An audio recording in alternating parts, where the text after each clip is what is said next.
s'est pas retrouvés pour une nouvelle vidéo. En fait, la raison est super simple, c'est que j'ai un problème avec le son sur mon cellulaire. Et pour ce soir, j'ai emprunté le téléphone de ma fille Taliana Rose. Et elle me le prêtait à condition qu'elle soit là. Donc, salut. elle est là. Salut! Et ce soir, j'aimerais ça vous raconter, te raconter aussi à toi, Taliana, l'histoire de disparition de Lorraine Legault. Lorraine, elle est disparue le 25 juin 1979 à Montréal. Il était environ 7 heures le soir. Elle jouait dehors avec son grand-père. Et son grand-père, René Legault, a remarqué un homme qui lui a semblé assez louche, mais très rapidement, il s'est dit « Oh non, c'est moi qui se fais des idées ». L'homme est probablement juste intéressé au voisinage et il est rentré se faire un café. Il a laissé la petite de 3 ans tout seul dehors? Ouais, il a laissé Lorraine de 3 ans toute seule, mais c'était le temps d'aller se faire un café. C'est ce qu'il a dit à un journaliste, Alexandre Dumas, dans une entrevue qu'il a passé à CBC Nouvelles. En fait, j'imagine que c'était peut-être normal en 79, là, on s'inquiétait pas trop, je le sais pas. Ceci dit, il est sorti très rapidement là, à l'extérieur, il s'est fait un café, puis il est retourné dehors. Puis dès qu'il est retourné dehors, il s'est rendu compte que Lorraine n'était plus là. Donc, il a appelé la police. Et la police, 30 minutes après l'appel initial, s'est aussitôt mis à la recherche de Lorraine. Pourquoi 30 minutes? Ben, pourquoi 30 minutes? Le temps qui arrive, qui raconte l'histoire. Ah, ok. Mais c'est pas si long que ça parce qu'on a vu dans d'autres vidéos que dans les années 70, la police, ça traînait pas mal plus de la patte. Là. On a vu une journée qu'il y a une femme qui a disparu et que c'était pendant une fin de semaine fériée et que l'enquête a été prise seulement le mardi suivant. Donc 30 minutes, moi ça m'indique que c'était assez sérieux pour la police. Donc aussitôt ils se sont mis à chercher partout. Ils ont cherché dans tous les parcs, les voisins. On fait vraiment l'enquête normale là, lorsqu'on cherche un enfant. 2 semaines plus tard, il y a un enquêteur de police qui a donné aussi une entrevue à la télévision. En fait, c'était le sergent de police. Et lui, il raconte là qu'il comprend pas du tout ce qui s'est passé avec Lorraine. Ils ont plein d'hypothèses, puis il se pose plein de questions. Et il va dire que il a essayé à plusieurs reprises de rejoindre les parents de Lorraine. Et les parents de Lorraine ont toujours refusé de se rendre au poste de police pour parler aux policiers. Même qui ont donné comme réponse à chaque fois qu'il fallait que le policier contacte leur avocat et pas eux. Ah. Ouais. Et ce qu'il faut savoir aussi, c'est que les parents de Lorraine n'avaient pas la garde de la petite. C'est pour ça qu'elle était avec son grand-père? C'est pour ça qu'elle était avec ses grands-parents paternels, René Legault et sa femme, qui s'appelait Marie-Reine Bergeron. Et en fait, pour faire une histoire assez courte, les policiers ont essayé à plusieurs reprises d'inciter les parents à passer un test de polygraphe. Le père a toujours refusé. Ça, c'est un test de détecteur de mensonges, exactement. Le père a toujours refusé. Lui, il n'a rien voulu savoir de ça. Là. Il voulait juste qu'on lui foute la paix. Il voulait pas collaborer. Il voulait pas passer le test de détecteur de mensonges. Mais la mère, elle a fini par accepter, elle, d'en passer un. Et c'est justement 2 semaines plus tard, le sergent de police raconte aux journalistes que la mère, elle a passé le test. Il n'y a pas de problème avec ça. Elle l'a même très bien passé. Le problème est que la mère révèle aux policiers qu'à plusieurs reprises, il y a des inconnus qui l'ont arrêtée pour lui proposer d'acheter sa fille. Mais comment tu savais qu'elle avait une fille, c'est pas elle qui avait la garde?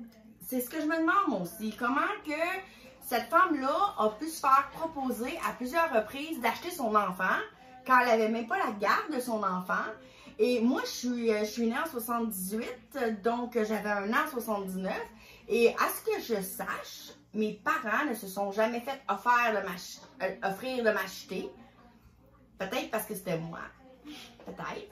Mais personne dans mon entourage, j'ai jamais entendu parler de ça, là, moi, un adulte qui dit « Ah ouais, moi en 79-80, j'avais de la misère à sortir en public parce qu'on n'arrêtait pas de m'offrir de l'argent pour mes enfants. » Donc ça commence à faire courir la rumeur un peu partout dans Montréal que finalement, Lorraine aurait été enlevée pour être revendue dans un réseau de trafic d'enfants, puis elle aurait été revendue aux États-Unis. Donc, pendant plusieurs mois, là, je vous dirais 3 mois, l'enquête à stagne. Les policiers comprennent pas. Les policiers ils cherchent la piste de gens qui auraient pu vouloir enlever Lorraine pour la vendre.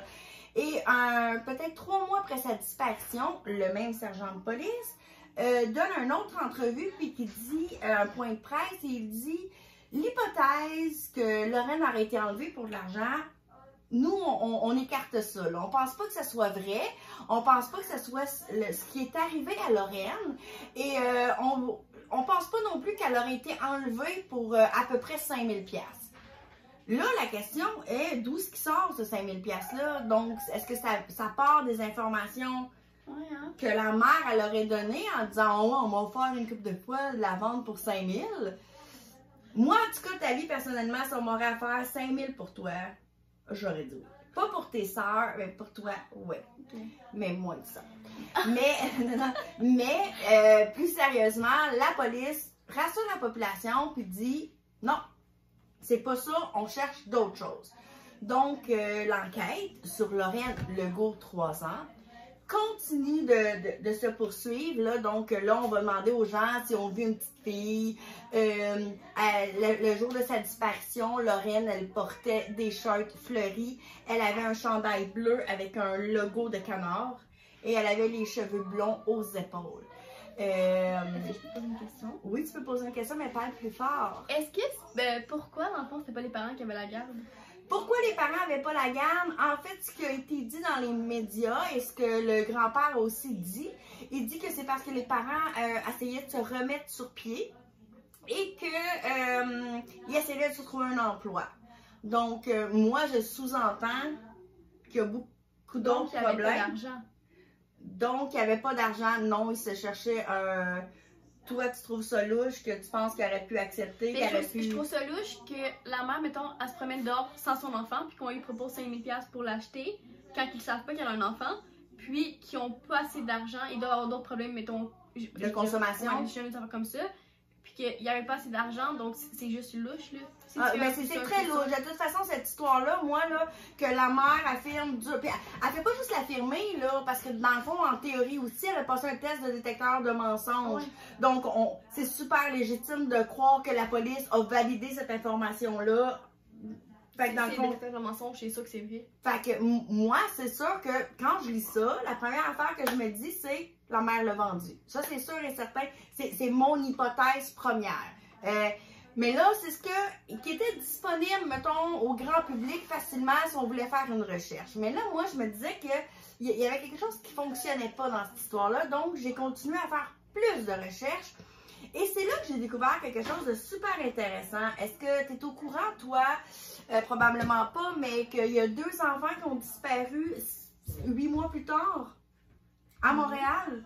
Non. À Montréal aussi? À Montréal aussi. Le 6 mars 1980, donc 6-8 mois plus tard, il y a la petite Shirley Bourdon, qui est âgée de 4 ans, qui est au dépanneur. Tout seul au dépanneur? Ouais. Je sais pas si c'est moi qui est trop sévère, là, mais à part toi qui à 4 ans, je t'envoyais partout, ben les autres, mes enfants de 3-4 ans, ils vont pas au dépanneur tout seuls, puis fait que je me demande, c'est peut-être juste une autre mentalité d'époque parce que ça se peut pas qu'autant de parents aient manqué de vigilance. Donc, oui, elle est au dépanneur dans le quartier Rosemont. Et là, elle croise un homme, elle croise Gary Epi.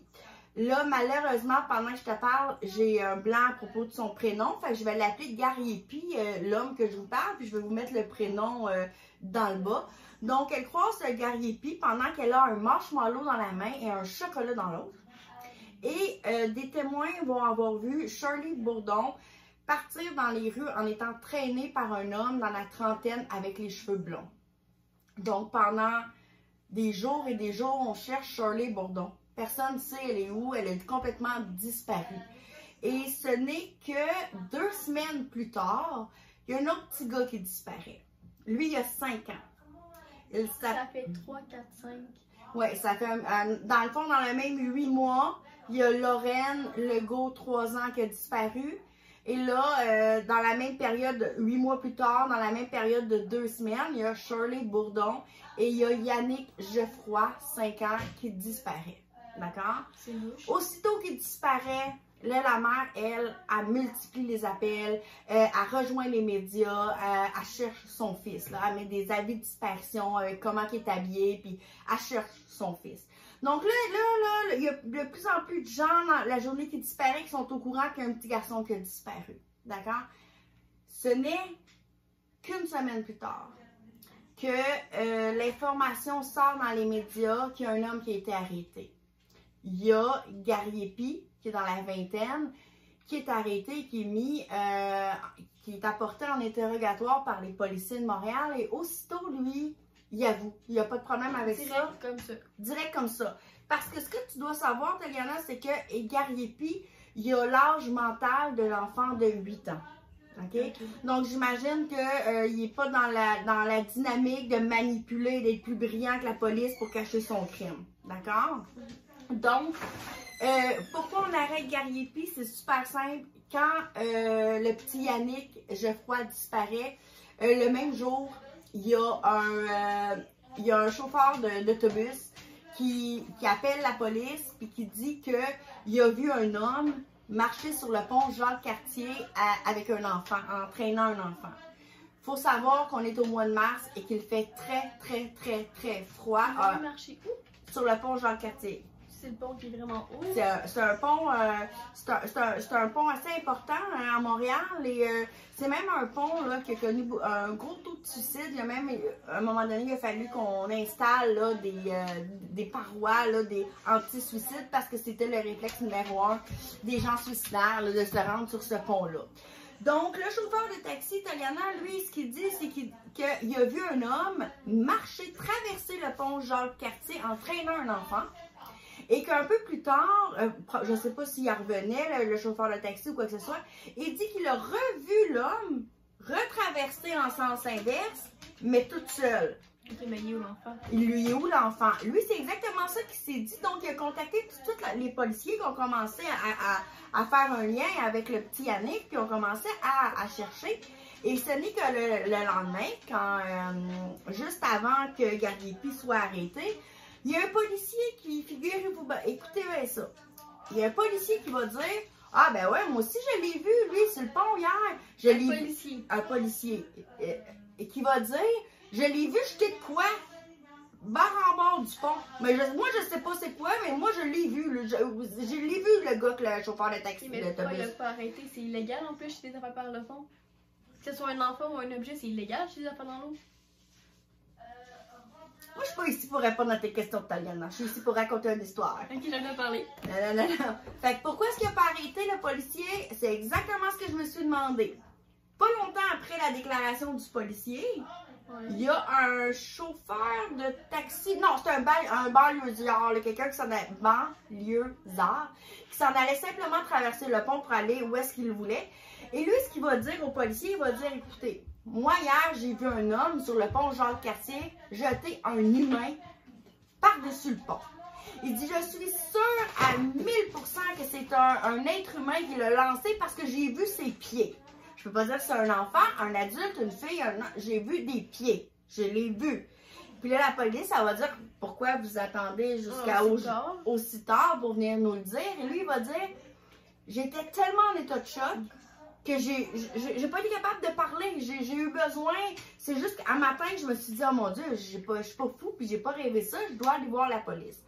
Donc, il y a 3 témoins qui ont décrit Gary Epi. Et il faut dire que Gary Epi venait d'être arrêté pas longtemps avant parce que lui et un de ses amis ont tabassé un adolescent dans une ruelle pour lui voler 338 $.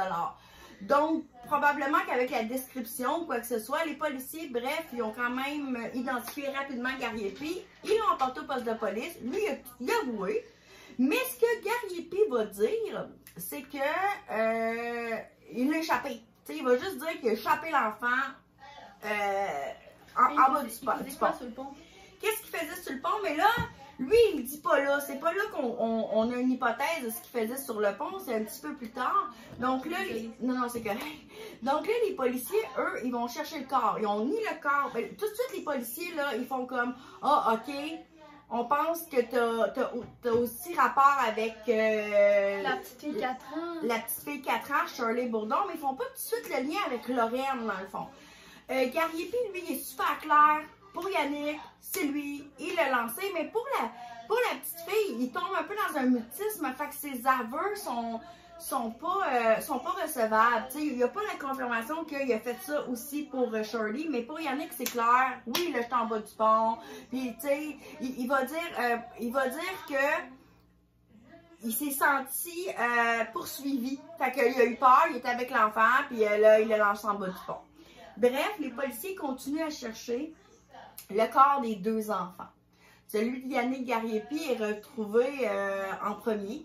Et celui de Shirley Bourdon, lui, est retrouvé en juillet suivant, en juillet 1980. Donc, dès qu'ils retrouvent le corps qui a été lancé du même endroit, tout dépendant d'où est-ce qu'ils ont trouvé le corps, ils décident d'accuser aussi Gary Epi pour le meurtre de Shirley Bourdon. C'était au même endroit. Parce que c'était au même endroit, puis parce qu'aussi, il l'avait dit, mais sans le dire. Dans le sens que si la police a dit, est-ce que cette petite fille-là dit quelque chose? Il a dit oui, mais il n'a jamais dit, oh ouais, je l'ai faite. Fait que dans le fond, il n'y avait pas de preuve tant qu'il n'y avait pas de corps. Donc, c'est exactement ça. Elle aussi, elle a été lancée en bas du pont. Ça va être une mort horrible. C'est une mort horrible. Et... mais si mettons, le gars qui l'a vu, le certificatement lui, il a vu les pieds. Fait qu'il a échappé la tête en bas. Première. Pour que le témoin ait vu des pieds être lâchés, ça veut dire que lui a jeté les enfants. Tête première. Oh mon Dieu. Oui, c'est épouvantable, c'est effrayant. Puis ce qu'il faut savoir, pour Shirley Bourdon aussi, pourquoi il a fini par être arrêté, il faut savoir que quand cette histoire-là est sortie, c'est sûr que là, ça réveille la mémoire des témoins. Et écoute bien ça, quand il a enlevé la petite Shirley Bourdon devant le dépanneur, il l'a traînée jusqu'à l'arrêt d'autobus. Il a pris 3 autobus pour se rendre jusqu'au pont Jean-Cartier. 3 autobus avec la petite. Il y a des témoins qui vont dire l'avoir vu dans l'autobus, mais moi, ce qui me fait vraiment de la peine, il y a des témoins qui vont dire l'avoir vu tout le long du trajet caresser les cuisses de l'enfant. Puis ils n'ont rien fait. Personne n'a rien fait. Et on s'entend que cette personne-là était très mentalement atteinte. Donc, ça devait être une image assez... Tu sais, tu ne dois pas te dire c'est son père. Tu sais, la petite fille, elle doit avoir peur aussi, là, elle ne connaît pas, elle est en train de se faire caresser les cuisses sans arrêt. Et je voudrais juste comme rappeler qu'il faisait très, très, très, très froid et que ça a été comme une dernière balade épouvantable et que ça a été vraiment une mort horrible. Quand le procès de Gary Epi a débuté, il y a énormément de gens qui sont venus témoigner en sa faveur. Les gens, eux, ce qu'ils disaient, c'est que il peut pas avoir de procès, il est pas là, il a 8 ans d'âge mental. Il disait, il peut pas être responsable de ce qu'il a fait. Et ce que la grande majorité des témoins disaient, c'est Gary Epi est tellement fin. C'est l'être le plus doux et le plus gentil que nous connaissons. Et c'est impossible qu'il ait voulu faire ça volontairement aux enfants. Parce que Gary Epi, dans la vie, ce qu'il aime le plus, c'est les enfants. Tellement que je me souviens plus pour quel organisme, mais il était souvent impliqué dans un organisme où il y avait beaucoup d'enfants du quartier. Puis il disait, nous, on demande tout le temps à lui de nous aider avec les enfants. Il est tellement patient, il est tellement fin, il les adore. Et là, l'hypothèse qui va être amenée par les témoins, c'est que Gary Epi voulait apporter Yannick Geoffroy voir la ronde. Et le meilleur spot pour voir la ronde, c'est du haut du pont Jean-Cartier.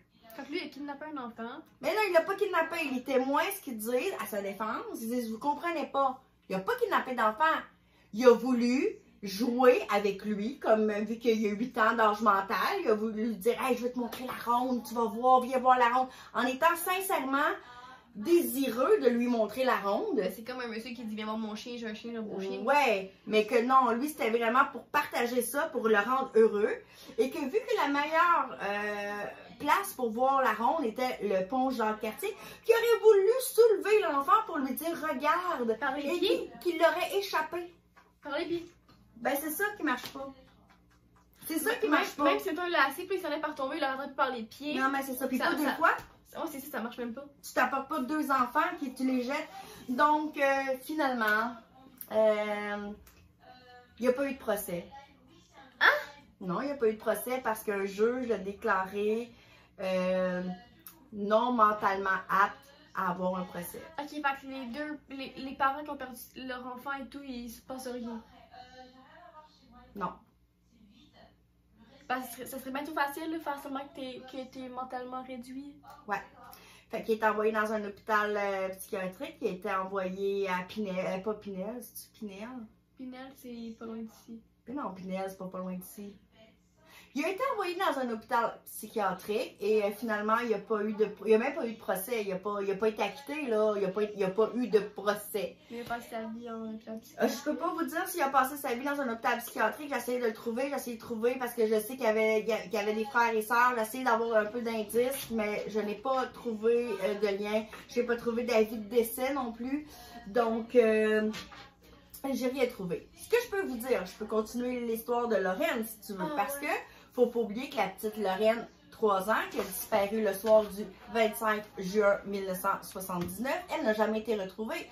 Donc, le fait qu'elle a été victime de Gariepi, c'est une hypothèse. Mais l'hypothèse qu'elle a été vendue, qu'elle a été kidnappée, est encore valide. Donc, dans le fond, pendant toutes ces années-là, les hypothèses qui circulent, c'est qu'elle a été vendue pour un trafic d'enfants, qu'elle a été enlevée, ou pour une autre raison que d'être vendue, ou qu'elle est décédée parce qu'elle est aussi une victime de Gariepi. Oui, mais dans ces années-là, il n'y avait pas des organismes pour les aider. Il y avait, il y avait Enfant Retour, en fait, parce que moi, j'ai jamais entendu parler de l'histoire de Lorraine Legault. Je sais pas si c'est la même chose pour vous. J'ai jamais vu vraiment d'affiches, j'ai jamais entendu, mais il y avait l'organisme Enfant Retour qui a été fondé, si je me trompe pas, entre 83 et 85, j'ai oublié la date exacte. Mais en 2016, la police a décidé, la Sûreté du Québec a décidé de réouvrir l'enquête sur la disparition de Lorraine Legault. C'est longtemps après. C'est très longtemps après, c'est 36 ans après sa disparition. En fait, pourquoi? Parce qu'ils ont reçu de nouvelles informations. Lesquelles, évidemment, on ne sait pas. Sauf que ce qu'on sait, c'est qu'il aurait reçu une information d'une femme aux États-Unis qui aurait peut-être des soupçons à l'égard qu'elle serait elle-même Lorraine Legault. Ça s'en rappelle. Ah non, on avait trop. Non, des fois, c'est des flashs, tu sais, parce que c'est quand même traumatisant. Fait que ça se pourrait aussi. Il y a des choses qui ne fonctionnent pas. Puis Il doit y avoir des flashs, des trucs ADN, je veux dire. Il y a des trucs ADN, exactement. Donc, la police, quand elle a reçu ces nouvelles informations-là, elle fait comme, oh mon Dieu, ce dossier-là, il est comme sur les tablettes depuis beaucoup trop longtemps. Ça n'a pas de bon sens. Donc, ils décident de faire un vieillissement de qu'est-ce que Lorraine, elle aurait l'air 36 ans plus tard. Donc, dans ce temps-là, elle aurait eu 39 ans en 2016. Et ils se disent, on va pas juste attendre la réponse des États-Unis parce qu'effectivement, l'Américaine, elle a passé les tests là, c'est un espèce de laboratoire qui est relié à la police. Elle a passé les tests. Mais là, la police, elle dit, on va pas attendre, on va pas juste attendre. Ce qu'on va faire, tant qu'à faire un portrait robot, on va faire un portrait robot. Et on va relancer l'enquête auprès du public. Peut-être qu'il y a que le portrait robot de cette femme-là de 36 ans qu'on a créé, qui devrait être Lorraine, peut-être qu'il y a des gens qui la connaissent.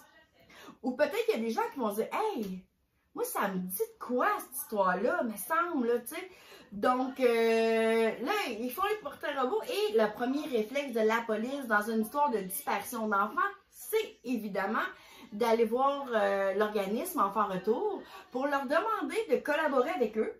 Parce que ce qu'il faut savoir, Taliana, c'est que Enfant Retour, ils ont un gros réseau de distribution d'affiches partout au Canada. C'est eux qui, comme sur, je sais pas, quelqu'un qui disparaît des Walmart puis tout ça. Puis, fait que, tu sais, c'est le premier réflexe de la police. Fait qu'ils vont voir la directrice de l'organisme depuis très longtemps qui s'appelle Pina, mais là, j'ai la misère de son nom de famille, fait que je vais l'écrire encore, mais cette femme-là est extraordinaire, elle a dévoué sa vie aux enfants, là. Et là, elle, quand elle reçoit le dossier de la police, puis tout ça, elle est super surprise parce que, tu sais, s'il y en a une qui connaît les cas de dispersion d'enfants au Québec, puis qui est impliquée, c'est vraiment elle, c'est vraiment, vraiment cette femme-là, elle a dévoué sa vie à ça. Puis là, elle se dit, j'ai jamais entendu parler de l'histoire de Lorraine Legault, moi, comment ça? Parce que ce qu'il faut savoir, c'est comme je te dis, l'organisme a quand même été fondé entre 3 et 5 ans après sa dispersion. Fait que logiquement, moi, si je cherche ma fille désespérément, à part toi, si je cherche ma fille désespérément, puis qu'il y a un organisme pour enfants disparus qui est fondé soudainement, c'est clair que je suis la première en ligne pour aidez-moi, fait 6 ans, je cherche ma fille. Mais là, elle, non, elle n'a jamais entendu parler de Lorraine Legault. Alors, elle essaie de rejoindre les parents de Lorraine. Parce que les grands-parents, ce qu'il faut savoir, c'est que la grand-mère, elle est décédée en 2015. Donc, ça fait 1 an qu'elle est décédée quand Pina reçoit là, le dossier de Lorraine. Et le grand-père était décédé avant la grand-mère. Donc, eux sont plus là. Fait que les seules personnes de la famille qu'elle a pu contacter, c'est oncle, tante ou les parents. D'accord? Et ce qu'elle va répondre, Pina, ce qu'elle va mentionner, elle va dire, mais les parents souhaitent pas réveiller ça, souhaitent pas être impliqués là-dedans, souhaitent pas brasser ça. Donc, moi, quand je l'ai entendu dire ça, ben, quand je l'ai lu, j'ai senti que c'était peut-être pas quelque chose de courant, mais qu'il y avait un très grand respect pareil quand il l'a dit, parce que, tu sais, on gère ça chacun à notre façon. Tu sais, moi, c'est sûr que si un de mes enfants disparaît, on va m'enterrer avec ce désir-là de la trouver, mais il y en a d'autres que ça fait tellement mal, puis ont tellement eu d'espoir, déchus d'espoir qui ne fonctionnent pas, qu'ils font comme... Non. Tu peux pas dire qu'ils l'ont cherché fort fort. Mais on peut pas dire qu'ils l'ont cherché fort fort. Moi, je pense, honnêtement, si tu sais ce que je pense, pourquoi ils voudraient remettre ça genre sur enquête et tout, si d'abord c'est eux qui ont eu l'argent. Ils veulent pas rebrasser ça. Ben, moi, je pense un peu comme toi. Moi, c'est pour ça que je pense qu'elle est encore vivante. Lorraine, c'est la non-collaboration des parents que je comprends pas, ni sur le coup, ni après, ni... Tu sais, si on pense à Cédrica Provencher. Même encore aujourd'hui. Tu sais, son père, son grand-père, sa mère, leur vie tourne autour de... Ben là, moins maintenant, mais... Tu sais, leur vie a tourné autour de... On va retrouver notre fille. Il n'y a rien d'autre qui compte que ça. Mais eux, dès que c'est arrivé, dès les premiers jours, c'était on veut pas vous parler, on veut rien savoir. Pas de test de détecteur de mensonges pour leur père. Pas de test de détecteur de mensonges. 36 ans après, c'est le même discours. Donc, au début, je me suis dit peut-être qu'il était il y avait des choses à se reprocher. Mais sans avoir rapport avec Lorraine, tu sais, peut-être qu'il y avait eux-mêmes été dans du trafic de drogue ou quoi que ce soit. Puis que, tu sais, la police, on n'en veut pas chez nous. Mais 36 ans après... Ils doivent être rendus plus vieux. Ben oui, mais ça se peut pas. Tu sais, t'es pas 36 ans dans le trafic de drogue, là. Tu sais, ça fonctionne pas. Il y a de quoi qui fonctionne pas. Fait que moi, tout ça, là, je me dis que si Lorraine est une victime de Gariepi, regardez-les, Gariepi, là. Je vais mettre l'image, là. Depuis tantôt, je l'ai mis à quelques reprises, là. C'est sûr que si vous restiez à Montréal, il a été vu, il y a des témoins qui ont témoigné à plusieurs reprises quand il a kidnappé les 2 autres, là. Hein, il a été vu, là, il n'était pas inaperçu. Donc, il se cachait pas. Il se cachait pas, là. Tu sais, lui, il s'est promené, il les a tirés, les enfants, là. Il traînait par le bras, là. Et donc, pourquoi est-ce que Lorraine, personne ne l'aurait vu? Par contre, il y a faut pas oublier qu'il y a le grand-père qui va dire que c'est un homme louche, mais il l'aurait reconnu. Il l'aurait reconnu. Puis encore là, si vous regardez la description, c'était plus un homme blond dans la trentaine. Gariepi, il n'est pas vraiment blond, là. Il me semble qu'on ne peut pas se tromper. Il est vraiment foncé, là. C'est pas... Donc, moi, je pense que Lorraine Legault serait encore vivante. Je pense que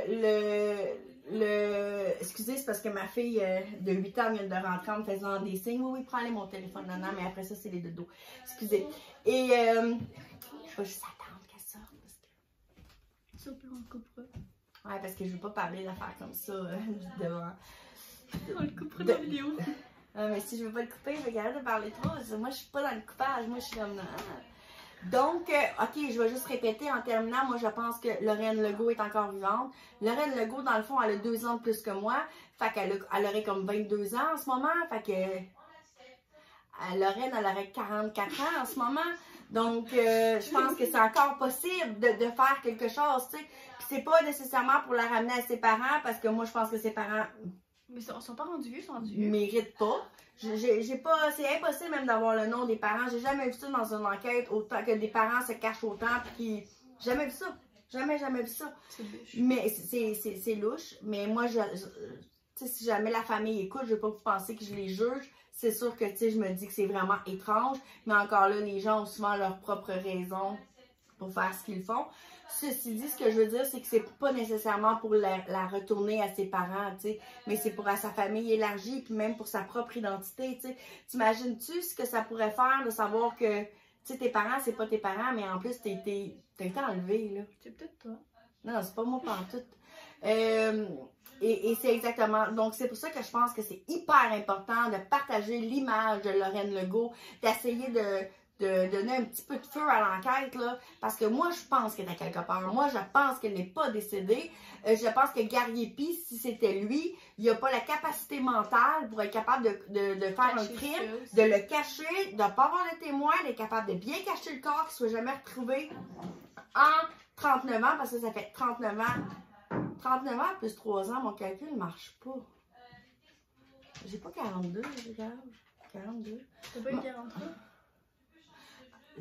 Moi, je pense qu'après toutes ces années-là, c'est impossible qu'on n'ait pas retrouvé le corps de Lorraine, ça aurait été décédée. À part peut-être que ça aurait été lancé en haut d'un pont. Mais il y a eu des témoins pour les deux autres. Pourquoi est-ce qu'il n'y en aurait pas pour Lorraine? C'est ce que j'ai un petit peu de difficulté à m'expliquer.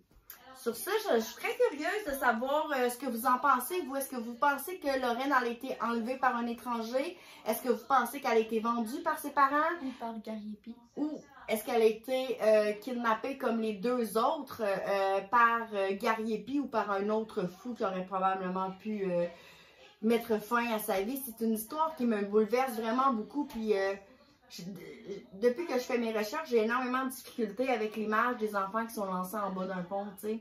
Et surtout par les pieds, ça doit être... Imaginez-vous être un enfant de 4-5 ans, puis comme, imaginez-vous tomber en bas du pont vraiment très haut, tête en bas, sans savoir quoi faire. Là. Puis l'hiver, le son du froid, je sais pas si vous l'avez déjà entendu, là, mais le froid a un son, moi, je trouve. Tu trouves-tu, là? Ben, il fait bien froid. Ouais, c'est bien, ouais. Ok, celle-là, peut-être que non, mais moi, je trouve que oui, je trouve que c'est vraiment épouvantable. C'est aussi je trouve que ça reflète beaucoup la société des années fin 70, de liberté, que tout est beau. Parce que, tu sais, aujourd'hui, est-ce que vous pensez que ça serait possible que 3 enfants de 3, 4 et 5 ans disparaissent sans être devant leurs parents? Moi, je pense que c'est impossible. Hein. C'est carrément impossible. Aujourd'hui, là, on laisse pas nos enfants jouer dehors dans la rue, aller au dépanneur toute seule à 4 ans. Je serais vraiment curieuse d'avoir vos idées. J'espère que vous avez aimé là, mon retour en vidéo. Et je voulais en profiter aussi pour vous remercier pour les commentaires que vous me laissez, parce que c'est vraiment ça qui, à chaque fois, je me dis, à chaque fois que j'en reçois un, je me dis, OK, là, faut que je recommence, faut que j'en fasse un autre. Fait que c'est vraiment juste grâce à vous que ce soir, je vous présente cette histoire-là qui est méconnue du public. Et j'en reviens pas à quel point qu'on a des histoires de disparition puis de meurtres non résolus au Québec que les gens ignorent. Je vais les fouiller puis je vais les trouver pour vous. Puis maintenant, nous, on va les connaître. Alors, merci. Bye!